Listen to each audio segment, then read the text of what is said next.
नमस्कार मंडळी. तर आता 8व्या अध्यायाची उजळणी करूयात. भाग 1.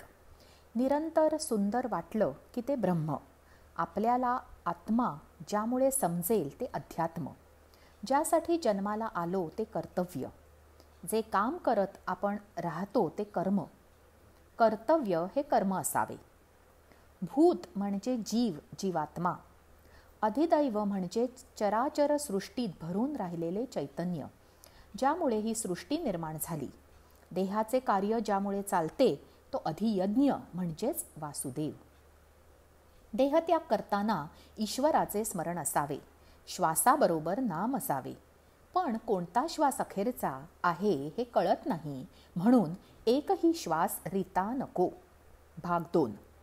योग हे गीतेचे प्रमुख अंग आहे. कृष्ण योगेश्वर आहे. योगी हा शांत, समाधानी, धीरोदत्त, तेजस्वी असतो. भाग 3. अनन्य चित्त म्हणजे मनात दुसरा विचार येऊ न देता, शंका कुशंका न घेता एखादी गोष्ट करणे. अशी गोष्ट केली तर ती पूर्णत्वास जातेच. स्वर्ग ही मनाची अवस्था आहे. जिथे आपल्याला छान वाटेल तो स्वर्ग. इच्छा आहे तोपर्यंत पुनर्जन्म आहे. पुनर्जन्म नाही म्हणजे परत अधोगती होत नाही, अज्ञान नाही, मीपणा नाही, शांत, अचल, निर्भय, समाधानी आयुष्य. भाग 4. मूर्ती म्हणजे देव नाही, पण मूर्तीप्रती आपल्या भावना असतात. अव्यक्ताला व्यक्त करण्याचा तो एक सोपा मार्ग आहे. आध्यात्मिक उत्तरायण म्हणजे मरण अकाली येऊ नये. आनंदी, समाधानी असताना मृत्यू यावा. संसार मार्गी लागला आहे. आपण कोणावरही अवलंबून नाही, आपल्यावर कोणी अवलंबून नाही. आपल्याला ऐकू येत आहे, दिसत आहे, स्मरण उत्तम आहे, आपण बोलू शकत आहोत, तोपर्यंतच मरण यावे.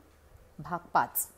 आध्यात्मिक दक्षिणायन म्हणजे शरीराची शक्ती क्षीण झालेली असते, गात्रे थकलेली असतात, दृष्टी, श्रवण, स्मरण कमी होते, माणूस परावलंबी होतो. संसारातील कर्तव्य अपुरी असताना मरण येणे, इच्छा अपुरी असताना मरण येणे हे दक्षिणायन.